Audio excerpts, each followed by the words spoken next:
Welcome, everyone, to today's episode of Empowering You TV. I am so excited that you're here with us. My name is Amy Hutton, and I'm your host for this show. I'm now in Calgary, Alberta, Canada, yet I grew up in Pickering, Ontario, which is about 20 minutes east of Toronto, Ontario, Canada. Each episode, you will hear remarkable stories of women who've beaten the odds, risen above all challenges, and are now living their amazing lives full on like the brave, empowered women they're born to be. For more information, to be featured on the Empowering You TV show, please reach out to me at amy@inchbyinchempowerment.com. For today's show, I am so excited to introduce you to my friend Shannon.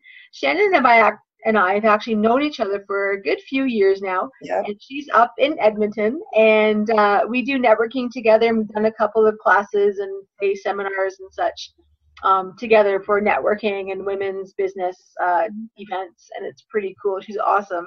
But let me actually just share with you her actual story and her snapshot of who she is. Shannon was born in Calgary, and the city still holds a very special place in her heart. She misses having the mountains as her playground. That's an experience she loves to share with her kids. So even though Edmonton is further away, Shannon does her best to take them to Banff or Jasper a few times each year. She is a mom, a wife, a serial entrepreneur with a passion for helping people and businesses stand out in a noisy world through creative experiences. The name of her company is the Promo Syndicate, and they consider everyone they work with to be a part of their family. Yep. Hello, Shannon. Hello. How are you today? Good. So, yeah, excited to be here. It's my first time doing this kind of an interview, so it'll be fun and interesting, I'm sure. Welcome, and I'm glad you said yes to being on the show. It's going to be a lot of fun. Yeah. So, I know where Edmonton is, but how about you say, who you are and where you are in the world right now?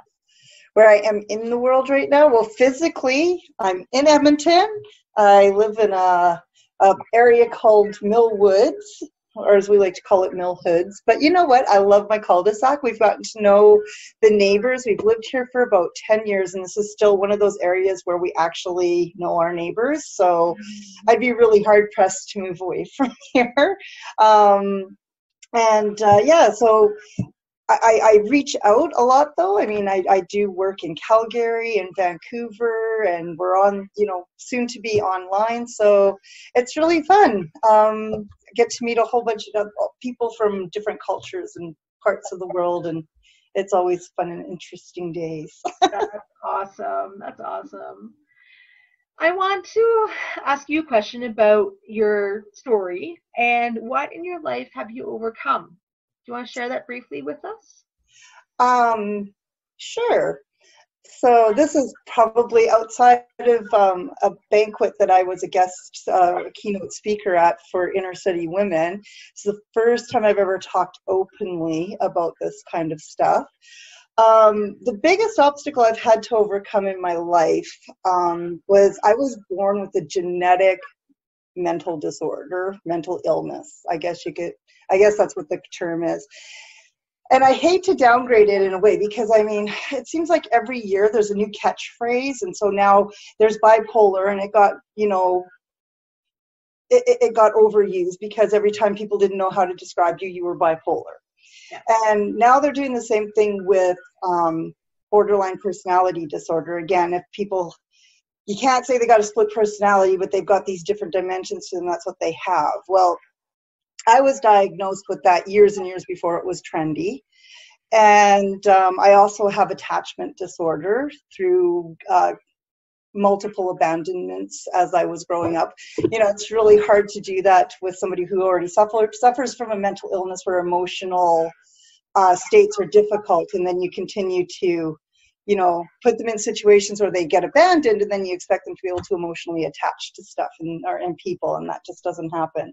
Yeah. So I've had to overcome that in my life, and I've done that. I'm don't take medication for it, despite all of the medical professionals thinking that I should be, because I think I'm going to run out and kill somebody. But I'm not going to, people. I'm serious. I have no intentions whatsoever of harming another human being, except for when I'm driving. But that's a whole different story. But yeah, so I've managed to overcome that and overcome difficult relationships, and just that idea that I don't have as much value or worth, or that my voice shouldn't be heard because I'm messed up in the head. And I've overcome that, and I'm growing an international business right now, and I've got some amazing business partners working with me. I've got a family, I've had children, and again, no harm has come to them. At least, well, yeah, no, there's been more harm done to me, I think. So yeah, that would probably be the biggest thing, right, in my world, that I've had to battle with. Yeah. Yeah, mental health, mental illness, mental wellness, however you want to coin it, it's a subjects that still aren't really talked about even.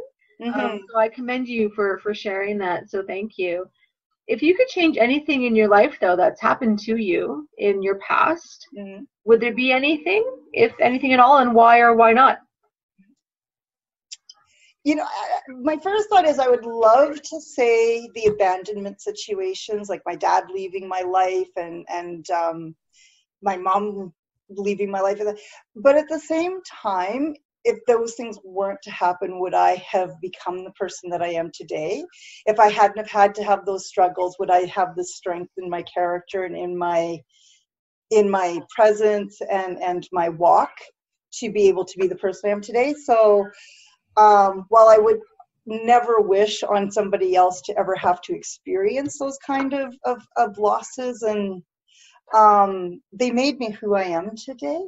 And so I don't think I would risk not being that person, because I really like who I am today. So,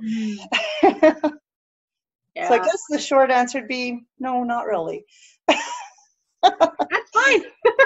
That's perfectly all right. Shannon, what's your why? Why do you do what you do today? I do what I do today because of growing up in that environment where you didn't have a voice. It was always the adult things, and it was none of the children's business. Children were meant to be seen and not heard. And then, as just even the stigmas that my doctor that diagnosed me with the mental illness, like I became her guinea pig, because at that point in time, there was so little known about the condition that I have. And so you get pushed to the back, and you become less and less of a person. And I gave up on a lot of things and a lot of dreams because I felt like I didn't have a voice. I didn't have a presence. I didn't necessarily have a right to that, or just I didn't have enough to present even that to the world. But I've learned that no, everybody has value. Everybody has a voice. Everybody has an opinion and a right to be heard.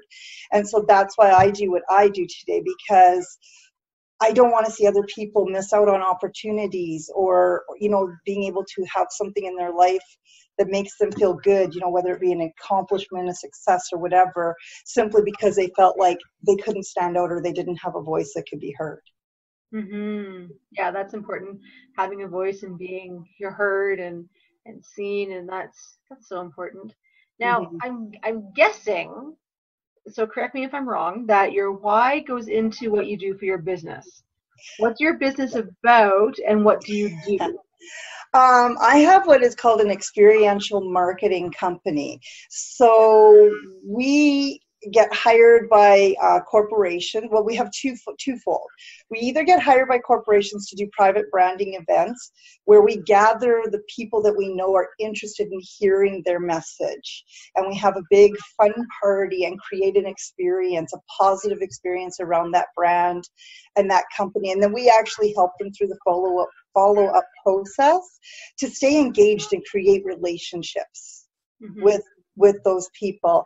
The other side of things they're called promotional events, but I do them a little differently. They're not selling events. We'll gather 5 or 6 individuals that are experts in a profession or industry that complement each other, and they come in and they Again, we still have a big party, we still have entertainment, we still have all that positive experience, but at the same time, it's an information sharing time to help people learn the things that they need to, that they can do on their own, or just find out what's happening in the world around them for their businesses. And then again, we help them through the follow-up process and helping to connect them to people they can have relationships with after for their businesses. That's cool. So that ties in with your why, because you're helping people to have their voice and to share what they're doing. Yeah, because I just, and we've worked with authors and speakers, so we work with individuals as well.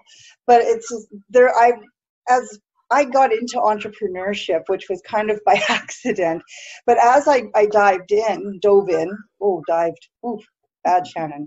Anyways, I dove in. I saw so many people that I thought had such cool ideas and things that could really help their community, and and give them better lives, and create foundations for them.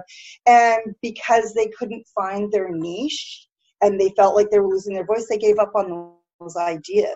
And it's really sad that some of those businesses, we don't have those products or services or that right now, because they got discouraged. And so after working with authors and speakers and helping them get their message out, I thought it's only natural that we start also looking at corporations, businesses, because some of them have such cool things, especially youth, because that's a demographic that people constantly, I think, underestimate. And they've got some incredible ideas, but again, they are also the ones that are the most easy to discount, because they aren't old enough, they don't have enough experience, enough knowledge, or whatever the excuse is, right? For the people that are judging them anyway. Yeah, for sure. Yeah. For sure. Do you have a testimonial you can share, or a story of one of your clients who's had a great experience after working with you, or anything like that? Well, actually, I do. I kind of have. This is kind of a cool one. So, my original event company wasn't supposed to be a company at all. I was approached by a realtor in the area, and he had a property that he needed to sell, and it needed to be a quick turnover. There were some extenuating circumstances, and it was in this really nice neighborhood here in Edmonton. And somehow the Edmonton Journal got a hold of the story of what we were doing. We had a chef come in, and because the kitchen was central, he actually prepared all of the hors d'oeuvres, not in front of people, like at the kitchen. They didn't come in prepared. He did all the cooking for everybody there. We had some character actors there. The lady who owned the house was an artist, so we featured her artworks and all that sort of thing. And so we had this big house party to showcase this house. And the Edmonton Journal wanted to do an interview with me. And she asked me what the name of the company was. And it's that moment where you're going, oh, if I don't have a company, if we're not going to keep doing this, they're not going to do this interview. So I, on the spot, came up with a name that was kind of a good name, kind of a bad name. It depends on your perspective, but it sounded decent at the time. And next thing you know, we had this company. Well, the house that we had the party in, conditions were removed. The house was 100% sold 2 weeks after we had the event. Nice. And I'm still friends with the lady that was the homeowner to this very day. Cool. Yeah, we really connected, and so that, I think that, and given that was our very first event, the first time I've ever done an event like this, I thought it was so cool, because that was 6 years ago. Oh. Yeah, and we're still friends. We sold her house. She got more for it than she thought she was going to, because it's kind of a sacrifice sale, and sold in 2 weeks. And next thing you know, our phone was ringing, and I had to stick with that terrible, awful name until I came up with the promo syndicate. Yeah, that's cool. That's awesome. That's awesome. And yeah, and making experiences is so important for people, for figuring out who you are and what you do. And yeah, that's like when I work with young ladies, it's not sitting down. Well, it is a little bit talking, but it's now we're going to draw. We're going to create. We're going to do something. So yeah, I totally get the whole experiential piece. Yeah. Yeah. Let's switch hats, or let's switch themes a little bit. And Shannon, how do you stay empowered in your life? I'm not gonna lie, there's some days that it's a struggle, a massive struggle. When things don't happen as fast as I think they should, or there's more obstacles than I anticipated, I can really withdraw. Um, but at the same time, like I said, I have some incredible business partners who see the value in what I'm offering, and so they lift me up and they bolster me. I have people that work satellite wise, because I have what we call a modular company.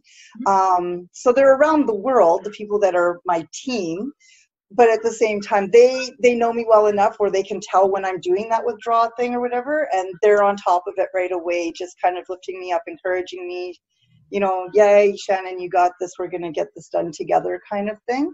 So it's really important to have those people around you that are going to support you, that know you well enough to read you and be there when you need them to be, because there's no way I'm going to ever be that person that's going to call somebody up and go, hey, I'm having one of those moments, can you help me? I'm never going to do that. So my friends are on top of it. They know, they can tell. And so they just encourage and lift me up. And I think too, just because of the struggles that I've had in the past and the things that I can go over in my mind that I've given up, where I could be right now, the things I could have done to be helping the world and helping the community. And I gave up on that, which means I gave up on all those people that I'm now not affecting. Right? And so when you think of that, it's kind of hard to stay unempowered for very long. Yeah. Right? Yeah. That's awesome. Do you have a book or a movie or a song that kind of helps you keep going in your life, or something that, like, if you're having one of those down days, is there a song you like to play that helps lift you up?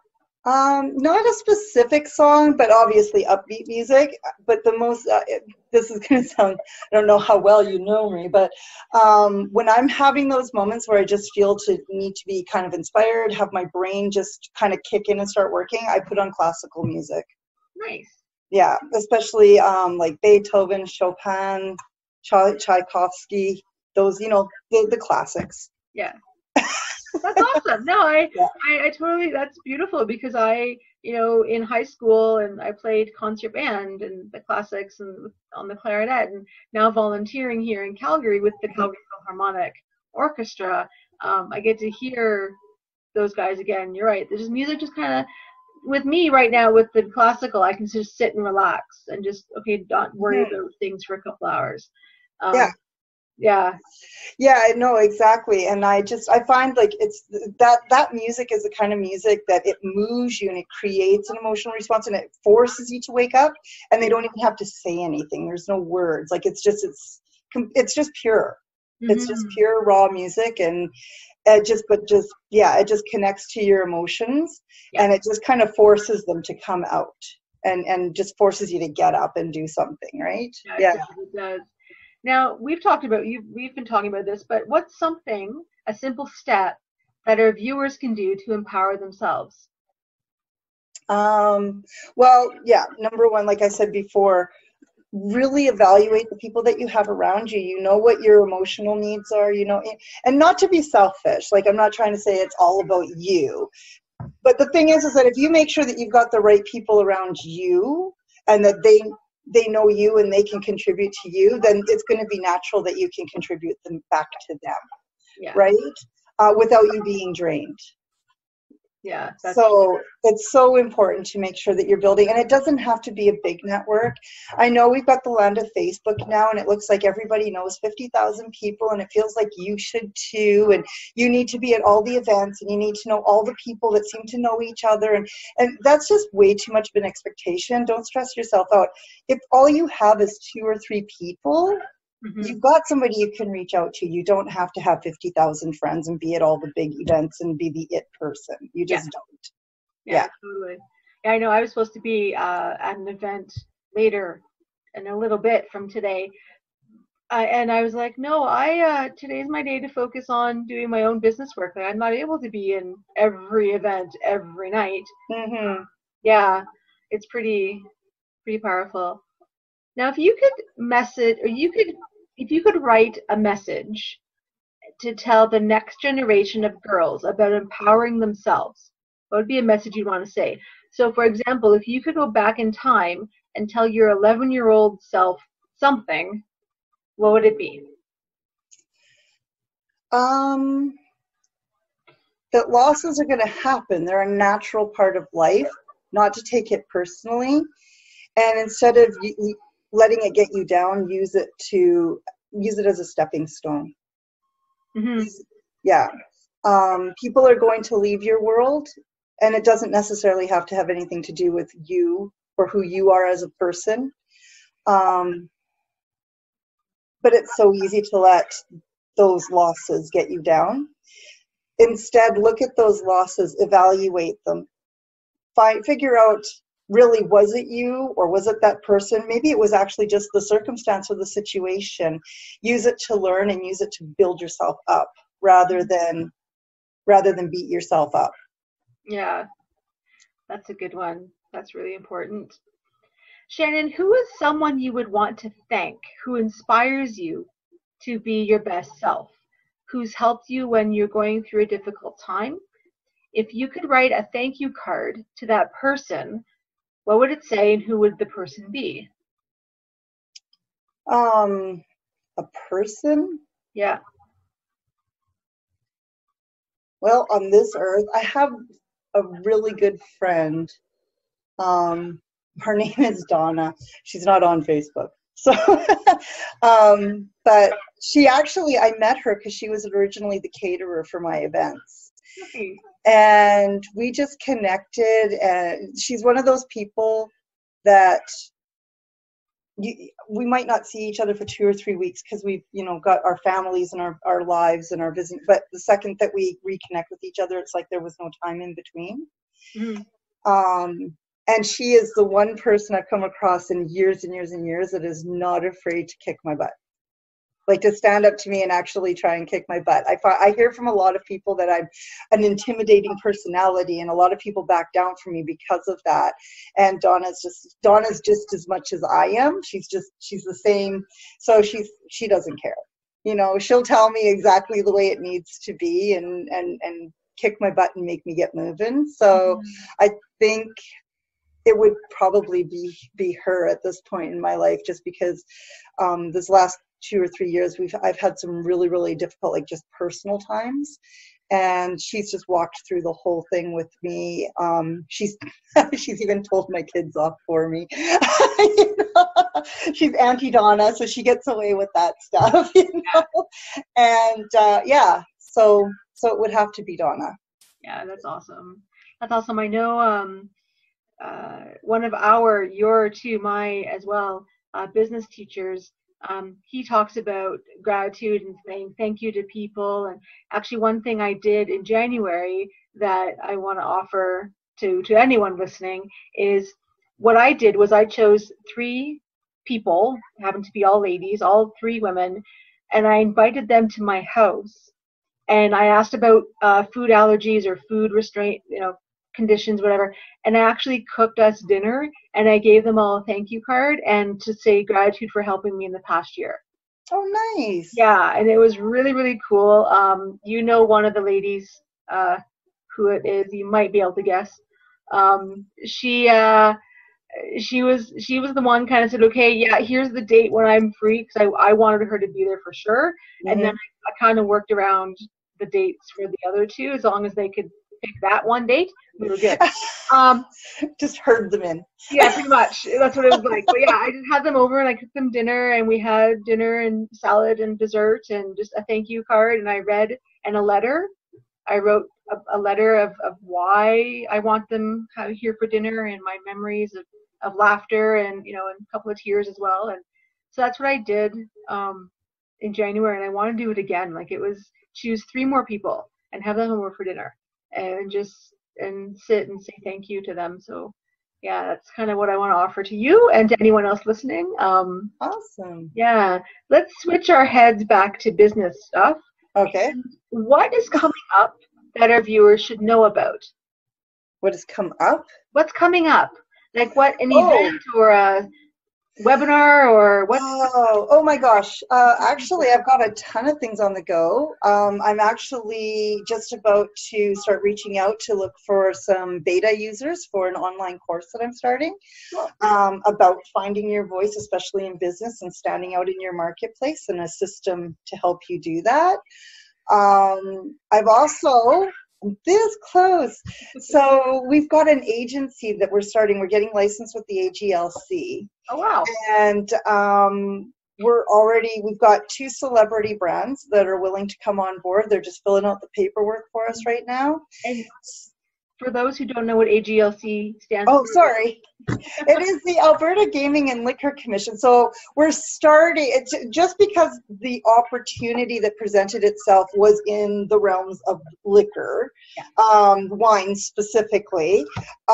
We have 2 celebrity brands that are interested in having us bring them in. And so we're going to be starting to feature exclusive parties where we feature those brands, and we're going to be the only distributor for them. Nice. So we're starting a website, so that's coming probably in the fall will be our first launch party, but we're hoping to branch out. I don't want to be just in liquor. I want to do fragrances and stuff. And they're not all going to be just celebrity brands either. That just happened to be where we got our start. Nice. But we want to bring unique, good quality, well-packaged products to Canadians and have these, nice exclusive times and offer those products to everybody. So, awesome. Yeah. Because it is, Canada's 150th birthday in a few days. So we may as well celebrate as much as we possibly can. Awesome. And one of the brands is this that we're talking with right now is this beautiful flavored Moscatos, and they're so good. Like my oldest daughter hates wine. And she comes over here and she's like, "Oh, Mom, can I just have a little bit?" Like, she loves them. So we're not focusing on the drinking, though. I really want people to understand that it's the experience around and the sharing and the community around it. No driving drunk. There's no point throwing up over it because, honestly, do you really enjoy that? No. This is about a lifestyle, and it's about an experience, and it's just going to be so much fun and super cool. Cool. That's awesome. And what's next, or what's another intention that you've set for yourself for your business? Like, if you could look ahead, like a year from now, kind of thing. Well, Amy, because I am a serial entrepreneur, the company that I'm operating right now, we're working on 2 or 3 different contracts for events right now. We're going to be doing even more events, obviously, once the agency is full up and going, because the agency does the importing, but my other company does the events. A year from now, where I hope to be is having these companies both launched, reaching international. I'm going to the UK in the fall, and we'll be talking with some brands in the UK to bring them to Canada while I'm there.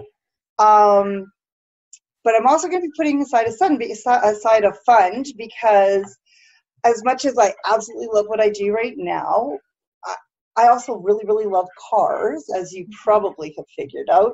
I haven't taken my car out to the racetrack yet this year, but I am planning on it. So my next thing is that I want to find the right people so that in 3 years or so, I can actually open up a garage that is nothing but customization under the hood, body, just completely tricking out cars and just having fun and doing custom paint and just getting that real creative, engine thing out of my system. That's awesome. I can do that too. That's so awesome. Thank you. Those are awesome. How can they contact you? What's the best way to get a hold of you or see who you're all about? Well, the best way to contact me is probably via email. So that's promo@tpsyeg.com. I do have a phone number as well, but texting is usually best to get my attention, because you never know what I'm doing at any moment of the day. So that would be 780-278-5950. And I also do have a website, disclaimer, my website guy was busy, so I popped something up there, and he's gonna fix it next week because he hates it. I'm not that crazy about it, but there's a really cool video. Please watch my video, because Amplo Media, one of our partners, put it together for me, and it's super cool animated video. So, and that's obviously tpsyeg.com. You can go and find that there. So yeah. That's so brilliant. Shannon, guess what? We've come to the end. Oh, already? I know. It's been so much fun for being on the show today. Do you have any final words of wisdom that you want to share with the viewers today? What's one final little nugget of inspiration? One final little nugget is that you have good ideas. Your ideas are valid, and they have value. Like, you're a human being, you have intelligence. If you're not being heard, it's not because you don't have a good idea or because you don't have something that can change the world. Maybe it's because you're not listening and watching enough. Look around you. Find out where everybody else is at. Find the missing piece, the piece that nobody else is touching that you can do. And I bet you if you can find that one missing piece and you can grab hold of that and use that, people will start to take notice of you. It's not because of you. It's a busy world, and it's a noisy world, and you just need to find that missing piece to get your voice heard above the rest of the noise. Cool. That's so awesome. It was such a pleasure having you on the Empowering You TV today. Thank you so much. Just hang on a couple of seconds and I'll talk to you in a minute. Great. Amy. You're welcome. So remember, everyone, inch by inch, you can overcome any challenge that is in front of you. I do believe in you, and I know you can get through anything. Till next time, be brave, be bold, and be yourself. Take care. Bye.